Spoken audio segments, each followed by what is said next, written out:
Mula nang lumipat sa Baryo Kamalik sina Michelle at mga magulang niya, ay palagi na niya nakikita na pasilip-silip sa bakuran nila ang isang morenong lalaki.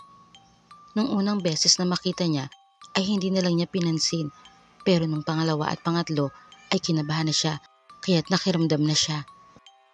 Hanggang sa hindi na siya nakatiis, sinabi na niya sa nanay at tatay niya. Ngunit ang lalapitan na nila ay mabilis na tumalilis ang lalaki. Anang tatay ni Michelle, kung hindi masamang loob ay malamang na isang aswang ang lalaki. Hindi raw yun imposible dahil nasa liblib na bahagi sila ng baryo. Nang gabing yun ay hindi makatulog si Michelle. Natatakot siya sa lalaki. Iniisip niya kung bakit tila lagi itong nagmamanman sa kanila. Naputol ang pag-iisip niya nang makarinig siya ng mga kaluskos na nagmumula sa silong ng bahay nila. Bumangon siya, lumabas ng silid at tumingin sa sahig. Sa pagitan ng mga siwang sa sahig ay nakita niya ang nakatingala sa kanyang baboy ramo. Mabilis na gumapang ang takot sa katawan niya kaya nagsisigaw siya. Agad namang nagising ang mga magulang. Nang malaman ang dahilan ng pagsigaw niya ay nagmamadaling kinuha ng tatay niya ang nakasukbit na itak sa dingding at saka bumaba sa ilang baitang na hagdan ng bahay nila at yumuko sa silong habang tinatanglawan iyon ng flashlight. Ang sumunod na pangyayari ay naging mabilis. Mula sa madilim na silong ay lumabas ang baboy ramo. Natumba si Mang Ramon dahil nasanggi pa siya sa pagtakbo ng baboy ramo. Hindi agad siya nakakilo sa pagkabigla kaya't nakatakas ito. Dahil sa pangyayaring iyon ay nanguha ng mga kawayan sa kakahuyan ang mag-ama. Itinagdag nila yon sa sahig upang matakpan ang mga siwang. Maging ang dingding ay tiniyak nilang walang masisilipan. Sa kabila niyon ay palagi pa rin nilang naririnig sa gabi ang paghagok at kakatuwang ungol ng baboy ramo mula sa kanilang silong. Kasabay niyon ay lagi rin nilang nakikita ang lalaki na tumatambay sa punong malapit sa bakuran nila. Nang maisip nilang budburan ng asin ang silong bago gumabi ay sakalang nila hindi narinig ang baboy ramo kaya't nasiguro nilang aswang nga iyon.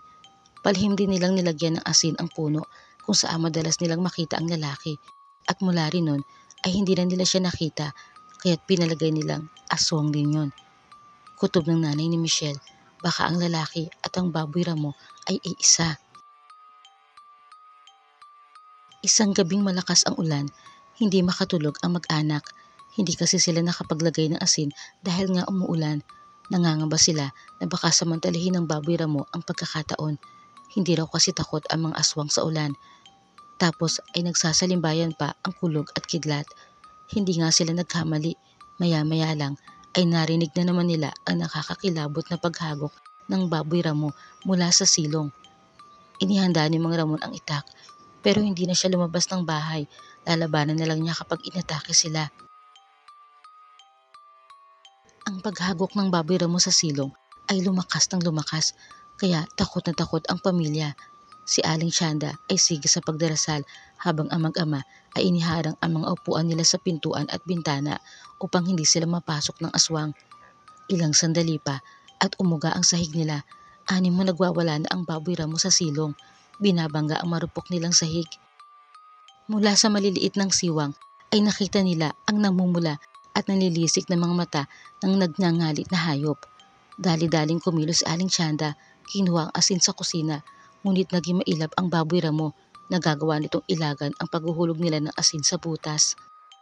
Nang walang ano-ano'y narinig nila ang tila kumusyong nangyayari sa silong. Kasunod niyon ay ang ilang ulit na pag-igik ng baboy ramo na tila nasasaktan.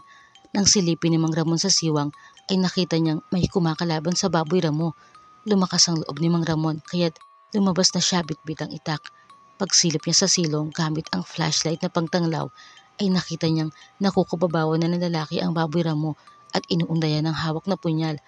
Sa kabila ng tinamong mga sugat ay sadyang madulas at malakas ang baboy ramo.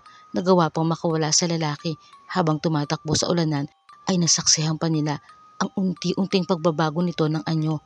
Naging isang tao, anyong bayukos na lalaki na walang saplot at sa isang iglap ay nilamon ito ng dilim. Nagpasalamat sila sa lalaki na nagpakilala sa pangalang Naryo. Pinapasok nila ito sa bahay dahil basang-basa na ng ulan.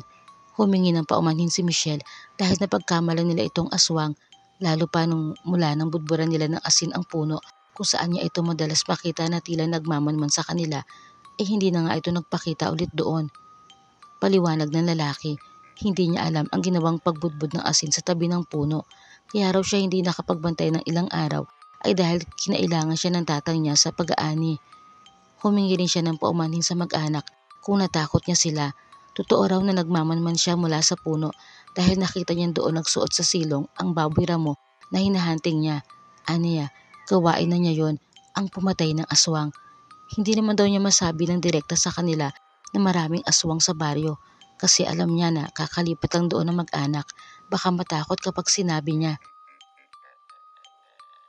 Mula noon ay hindi na pasilip-silip senaryo sa bakuran nila Michelle mula sa likod ng puno dahil malaya na siya nakakapasok sa bakuran ng pamilya ng dalaga. Hindi rin nagtagal at nagkamabutihan na sila ni Michelle. Tinuruan pa nga niya ito kung paano lumaban sa isang aswang. Bagamat takot daw sa asin ang mga aswang, kailangan alam din nila kung paano labanan ang mga ito sa iba't ibang pamamaraan. Habang patuloy sa pagpapaliwanag senaryo, ay nakatitig lang sa kanya ang dalaga at hindi na nga ito nakatiis.